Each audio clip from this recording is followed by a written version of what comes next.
Индексот на светските берзи продолжува да паѓа како последица на војната во Украина, а падот веќе е во двоцифрени бројки кај повеќето од нив.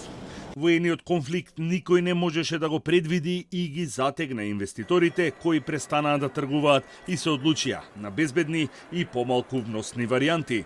После повеќегодишниот раст на цените на светските берзи, оваа година, ако се гледаат најголемите берзи, до вчера, например,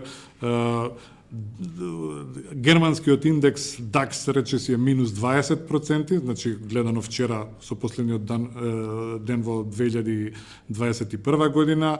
Dow Jones е исто со двоцифрен пад.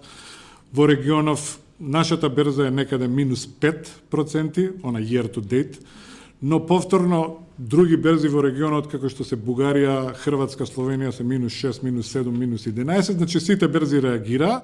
Колапс на берзите нема да има, а Штериер смета дека инвеститорите може да се репозиционираат и да продолжат со купување на акции од избраните сектори. Знаете дека кај нас цените на ниво на ден не можат да флуктуираат повеќе од плюс-минус 10%.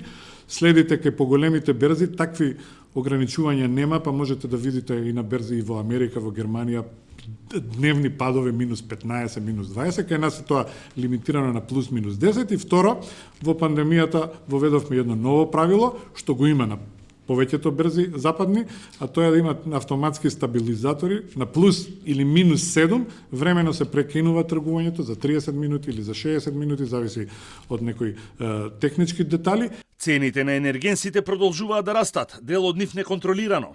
Цената на барел нафта на светските берзи, која е унифицирана, денеска се движеше меѓу 122 и 125 долари, во зависност од часот на продажба, што по вчерашниот ден, кога достигна и 140 долари за барел, е највисока од 2008 година. Гасот останува најскап енергенс откако Германија одлучи да го затвори Северен поток 2.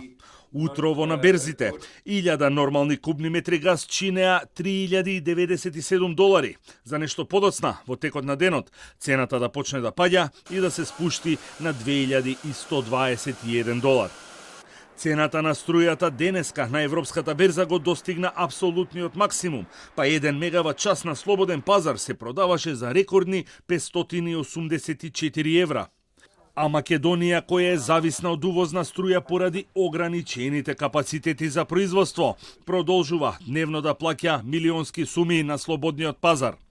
Според официјалните податоци на МЕПСО, во понеделникот, вкупната потрошувачка била 24.665 мегавати, а производството покрило 17.430. Разликата од 7.200 мегавати кои се увезени, само тој ден ја чинеше државата 3.350.000 евра.